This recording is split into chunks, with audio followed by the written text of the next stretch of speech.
नमस्कार दोस्तों, आप सभी का स्वागत है मेरे YouTube चैनल पर। मैं हूं अरुण वर्मा, आप देख रहे हैं नोवा ट्यूब। तो चलिए आज की वीडियो को शुरू करते हैं।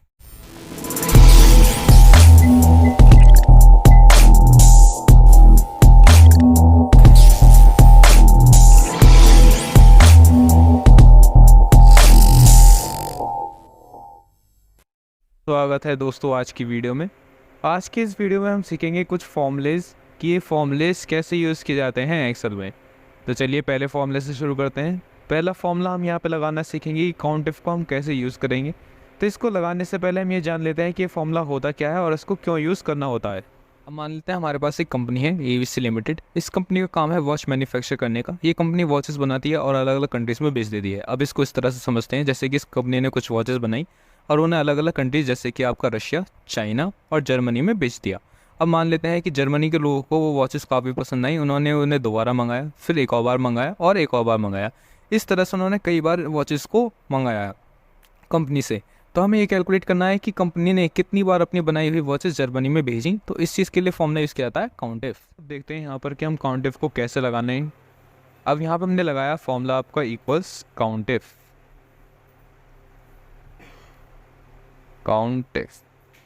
अब आप इसका सिंटेक्स जैसे कि यहाँ देख सकते हैं कि यहाँ पे इसने पहला सिंटेक्स दिया है आपको रेंज, यानी कि आप किस रेंज में से निकालना चाहते हैं। तो मान लेते हैं हमें यहाँ कंट्रीज़ में से ये देखना है कि यहाँ पर रशिया ने कितनी बार माल सप्लाई किया।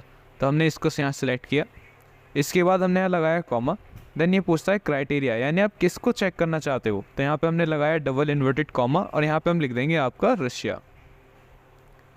अभी लिखने के बाद जैसे ही मैं यहाँ पर एंटर प्रेस करूँगा तो यहाँ पर शो कर देगा कि यहाँ पर हमने रशिया में कितनी बार माल सप्लाई किया है, 6 बार। तो इस तरह से फॉर्मूला यूज़ होता है आपका काउंटिफ। आप देखते हैं यहाँ पर कि हम समिफ को कैसे यूज़ कर सकते हैं। तो समिफ को यूज़ करने से पहले हम जान लेते हैं कि ये फॉर्मूला क्या होता है और इसको क्यों यूज़ करना है। अब पिछले एग्जाम्पल को कंटिन्यू करते हैं। जैसे कि मैंने बताया कि हमारे पास एक कंपनी थी एबीसी लिमिटेड जो कि वॉचेज़ मैन्युफैक्चर करती है। अब उसने वॉचेज़ कई बार जर्मनी में भेजे। तो हमें ये पता लगाना है कि उन्होंने जर्मनी में मान लेते हैं पहले जनवरी में भेजे, फरवरी में भेजे, मार्च में भेजे, इस तरह हर महीने में कई बार वॉचेस भेजी। तो उन महीनों में कितनी कितनी क्वांटिटीज़ में उन्होंने वॉचेस को भेजा। तो उस चीज़ को कैलकुलेट करने के लिए फॉर्मूला यूज़ किया जाता है समिफ। यहाँ पर देखते हैं कि यहाँ पे समिफ कैसे यूज़ किया जाएगा।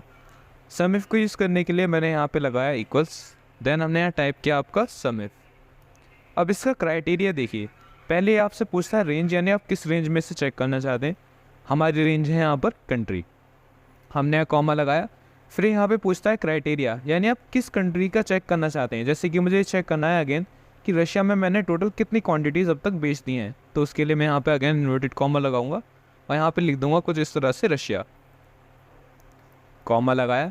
अब यहाँ पे पूछता है सम रेंज, यानी आप किस चीज़ का टोटल चेक करना चाहते हो रशिया कंट्री में। तो हमें किस चीज़ का टोटल चेक करना है, सेल्स का। हमने यहाँ सेल्स को सिलेक्ट किया, ब्रैकेट क्लोज कर दिया और एंटर कर दिया। और इसका आंसर कुछ इस तरह से आ जाएगा कि अब तक हमने रशिया में टोटल 139 क्वांटिटीज़ में सेल्स कर दी है। अब आते हैं अगले फॉर्मूले पे जिसका नाम है एवरेज। तो एवरेज फॉर्मूला क्या करता है, इसे क्यों यूज़ करना है, पहले ये जान लेते हैं, उसके बाद इसको यूज़ करेंगे। ये एग्जांपल को कंटिन्यू करते हैं। जैसे कि मैंने बताया हमारे पास एक कंपनी थी एबीसी लिमिटेड जो कि वॉचेस को मैन्युफैक्चर करती है। हम मान लेते हैं कि हमने वॉचेस को डेली बेसिस में अलग अलग क्वांटिटीज़ में अलग अलग कंट्रीज़ में बेचा। जैसे कि मान लेते हैं पहले हमने 10 क्वांटिटी में बेचा, फिर 20 में बेचा, 30 में बेचा, 40 में बेचा एंड देन 50 में बेचा। अब मैं अगर आपसे ये पूछता हूँ कि ऑन एवरेज आप डेली की लगभग कितने वॉचेस बेच देते हो, तो वो आप कैसे निकालोगे। तो इसके लिए हम यहाँ पे एवरेज का फॉर्मूला यूज़ करते हैं, sum of total sales upon total number of sales. यानी कि आपने जो भी सेल्स की उन सभी का टोटल को डिवाइड कर देंगे जितनी बार आपने सेल्स की उससे।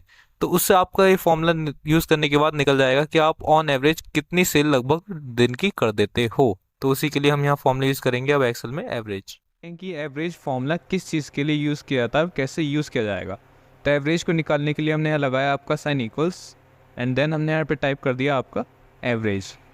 एवरेज फॉर्मूले को लगाया, यहाँ से वो हमसे पूछता है कि आपको किस चीज़ का एवरेज निकालना है। नंबर 1 इसने पूछा क्राइटेरिया, तो इसके लिए हमने यहाँ पर इसको सिलेक्ट कर लिया क्योंकि सिर्फ यहीं पर नंबर लिखे हुए हैं। इसके बाद हमने यहाँ ब्रैकेट क्लोज किया और एंटर कर दिया। तो इसका आंसर आ गया आपका 22.9। अब ये एग्जैक्टली बता क्या रहा है, ये बता रहा है कि आप लगभग दिन के 22 से लेकर 23 के बीच में सेल्स कर देते हो अलग अलग कंट्रीज़ में।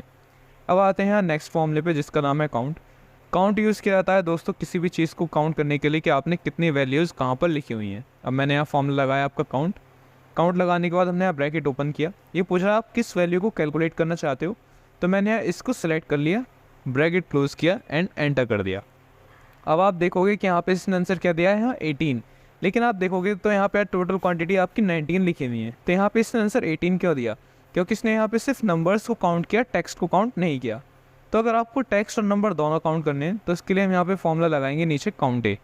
तो हमने यहाँ पे आपका फॉर्मूला लगा लिया काउंट ए, ब्रैकेट ओपन किया, अगेन इस वैल्यू को सेलेक्ट किया, ब्रैकेट क्लोज और एंटर, और इस बार उसने आंसर दे दिया यहाँ पर 19। तो अगर आपको सिर्फ नंबर्स काउंट करने हैं तो इसके लिए आप फॉर्मूला यूज़ करेंगे यहाँ काउंट, और अगर आपको नंबर और टेक्स्ट दोनों काउंट करना है तो इसके लिए हम यहाँ फॉर्मूला यूज़ करेंगे काउंट ए। तो आज की वीडियो में बस इतना ही दोस्तों, अब मिलते हैं अगली वीडियो में।